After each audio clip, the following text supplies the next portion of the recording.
Todo el mundo cree que este mercado está corrigiendo, pero en realidad estamos al borde de una ruptura.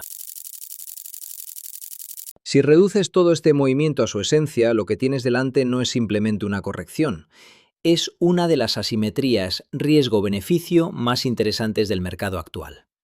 El riesgo está claramente definido, limitado, relativamente pequeño, pero el potencial alcista es abierto, amplio y estructuralmente respaldado.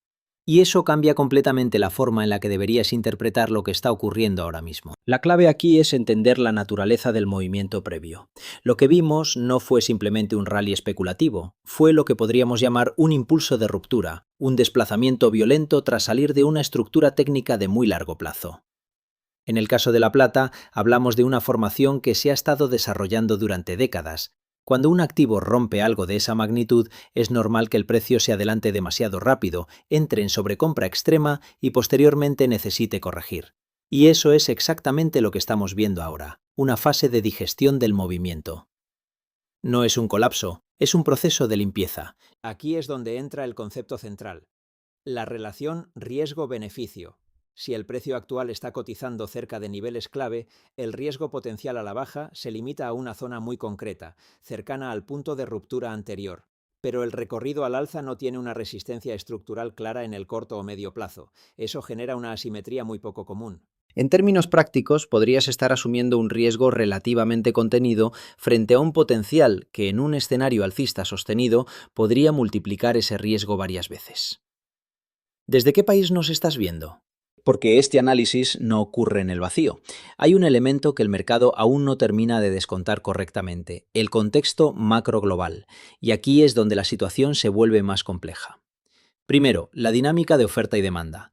En el caso de la plata, llevamos varios años consecutivos con déficits en el mercado físico. La producción no está creciendo al ritmo necesario, en parte porque la plata es, en gran medida, un subproducto de otros metales como el cobre. Si hay disrupciones en esos mercados, por ejemplo, restricciones en insumos clave para la minería, el impacto se amplifica. Al mismo tiempo, estamos viendo señales de tensión en inventarios y primas físicas. Eso sugiere que el precio en mercados derivados no refleja completamente la realidad del mercado físico. Y cuando esa divergencia se corrige, suele hacerlo de forma abrupta. Segundo, el comportamiento institucional. Durante estas fases de consolidación, el volumen tiende a disminuir. Esto no es negativo, es una señal clásica de mercado en pausa. Lo importante no es el volumen total, sino su composición. Si el volumen restante se concentra en movimientos al alza, eso indica acumulación, es decir, manos fuertes posicionándose mientras el interés general cae. Ese tipo de divergencia, bajo volumen pero con sesgo comprador, suele preceder movimientos significativos. Tercero, el contexto monetario. Las monedas fiat siguen bajo presión estructural. No es un fenómeno puntual, es el resultado de años de expansión monetaria, déficits fiscales elevados y creciente dependencia del gasto público, especialmente en entornos de tensión geopolítica. Históricamente, los periodos de conflicto y rearme tienden a ser inflacionarios, no solo por el gasto, sino por la destrucción de capacidad productiva. Y aquí entra un factor crítico, la geopolítica. Las tensiones entre bloques económicos no están disminuyendo, si algo, están escalando. El control de recursos estratégicos, especialmente energía, se está convirtiendo en un eje central del equilibrio global. Cualquier alteración significativa en ese equilibrio tiene implicaciones directas sobre inflación, divisas y, por extensión, metales preciosos. Cuarto, la estructura técnica actual. Tanto en oro como en plata, lo que vemos ahora puede interpretarse como una corrección dentro de una tendencia mayor alcista. Incluso si el precio retrocede hacia zonas inferiores dentro de ese rango, lo cual es perfectamente posible, eso no invalida la tendencia principal. De hecho, podría reforzarla al eliminar posiciones débiles y preparar el terreno para el siguiente tramo alcista. Hay señales mixtas en el corto plazo. Algunos patrones sugieren que podríamos ver otra fase de debilidad antes de reanudar la subida, pero en el contexto de una estructura mayor eso sería coherente, no contradictorio. Quinto, el posicionamiento del inversor. Este tipo de mercados tienden a frustrar a la mayoría.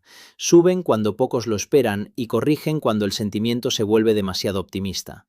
Durante las consolidaciones, muchos participantes pierden interés o salen del mercado.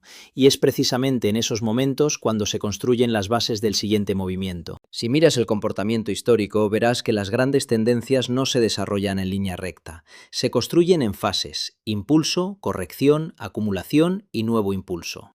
Estamos muy probablemente en esa fase intermedia. Ahora, en términos de escenarios, hay varias posibilidades que debes considerar. En un escenario base podríamos ver una continuación de la consolidación durante algunas semanas más, con movimientos laterales o incluso una caída adicional hacia zonas de soporte relevantes. Eso serviría para completar la fase de ajuste tras el rally anterior.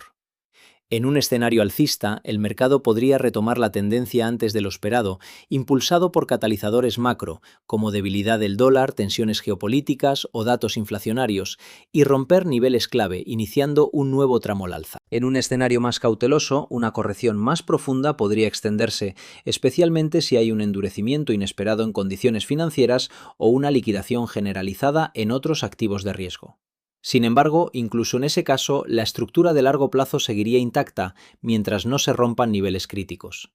Lo importante aquí no es predecir con exactitud el próximo movimiento, sino entender la estructura en la que te encuentras. Y esa estructura, hoy por hoy, sigue favoreciendo un sesgo alcista en el medio y largo plazo.